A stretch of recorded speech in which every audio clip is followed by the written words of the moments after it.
கர்நாடக அரசின் மேகதாது அணை திட்டத்திற்கு எவ்வித அனுமதியும் அளிக்கக்கூடாது என ஒன்றிய அரசை இப்பேரவை வலியுறுத்துகிறது.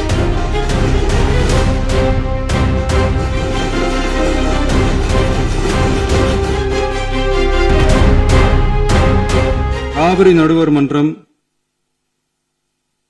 5/2/2007 அன்று அளித்த இறுதி தீர்ப்பையும் மாண்புமிகு உச்சநீதிமன்றம் 16/2/2018 அன்று அளித்த தீர்ப்பையும் மதிக்காமலும் சம்பந்தப்பட்ட படுகை மாநிலங்களின் இசைவை பெறாமலும் ஒன்றிய அரசின் எந்தவித அனுமதியை பெறாமலும் கர்நாடக அரசு தனிச்சையாக காவிரி நதியின் குறுக்கே மேகதாதுவில் அணை கட்ட முயற்சி மேற்கொள்வதை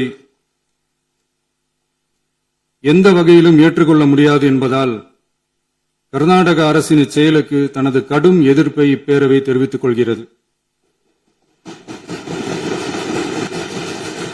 கர்நாடக அரசின் மேகதாது அணை திட்டத்திற்கு தொழில்நுட்பம், சுற்றுச்சூழல் உட்பட எவ்வித அனுமதியும் அளிக்கக்கூடாது என ஒன்றிய அரசை இப்பேரவை வலியுறுத்துகிறது.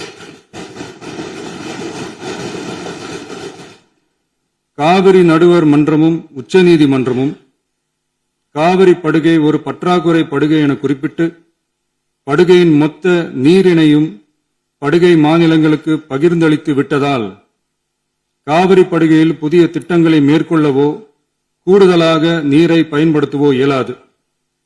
காவிரி பிரச்சனை இரு மாநிலங்களின் உணர்வு பூர்வமான பிரச்சனையாகும்.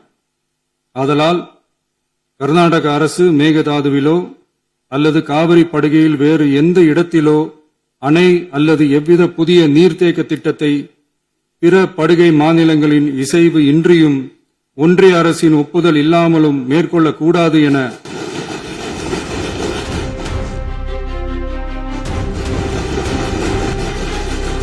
கர்நாடக அரசின் மேகதாது அணை திட்டத்திற்கு எவ்வித அனுமதியும் அளிக்கக்கூடாது என ஒன்றிய அரசை இப்பேரவை வலியுறுத்துகிறது.